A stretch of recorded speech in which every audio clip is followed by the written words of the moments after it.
के 5 स्तंभ बताए गए हैं। पहला है स्तंभ है शास्त्र सम्मत, कि कथावाचक जो बात करे वो हमेशा शास्त्र सम्मत होनी चाहिए। वो केवल ऐसे ही नहीं कि बोलने के लिए क्या कोई नई बात बता दे, नहीं तो हमारे श्रोता कहेंगे क्या है महाराज की 7 महीने पहले कथा सुनी थी उसमें भी वही बात, 2 महीने पहले सुनी उसमें भी वही बात, आज सुन रहे इसमें भी वही बात।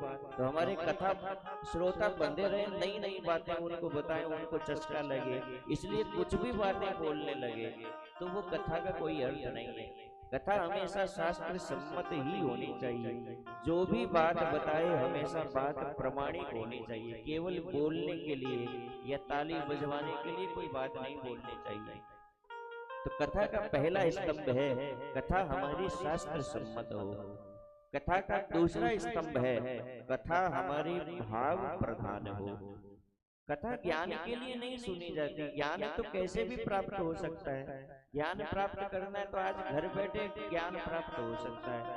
ज्ञान के लिए ग्रंथों को खरीदना भी जरूरी नहीं है। गूगल पर टाइप करो कोई भी पुराण का नाम, कोई भी वेद का नाम, कोई भी उपनिषद का नाम, सारा ज्ञान आपके आंखों के सामने आ जाएगा। तो कथा ज्ञान के लिए सुनी नहीं जाती है, इसलिए कथा हमको कितनी आती है कितनी नहीं आती वो मायने नहीं रखता है। हमने एक बार सुनी कि 1000 बार सुनी है। महाराज जो बोलने वाले हैं इसके अगला शब्द क्या बोलेंगे ये भी हमको पहले से पता हो तो भी कथा सुनी जाती है। ऐसा थोड़ी कि बहुत सुन ली, क्योंकि ज्ञान कथा का विषय नहीं है। कथा का विषय है भाव, कि हम सुने, एक बार सुने, 10 बार सुने, भाव की बात जितनी बार सुनी जाए, क्योंकि हर बार भाव बैठ जाए कोई जरूरी थोड़ी है। वो एक क्षण होता है, एक घड़ी होती है। एक ही बात जो हमने 10 बार सुनी हमने कभी गौर नहीं किया, और एक ही बात होती है जो 11वीं बार अचानक से हमारे हृदय में उतर जाती है। तो भाव प्रधान कथा होनी चाहिए। तीसरा है कथा का स्तंभ जीवनोपयोगी। कथा जो हम सुने, भाव तो है ही, भगवान की भक्ति तो प्राप्त हो रही है, साथ साथ में हमारे जीवन के लिए भी कुछ ना कुछ उपयोगी बात उसमें से निकले, जिससे हम अपना वो लोग तो सुधार ही लें, लेकिन वो लोग तो जब मिलेगा तब मिलेगा भैया। अभी यहाँ जी रहे हैं तो ये लोग भी तो सुधरना चाहिए।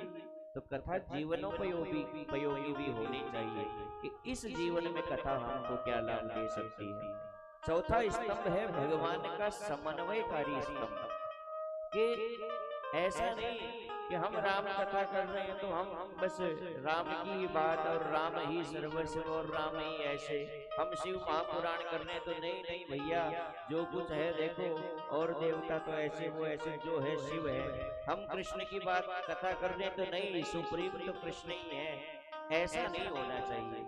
कोई भी जो व्यासपीठ पर बैठे उसकी कथा हमेशा समन्वयकारी होनी चाहिए।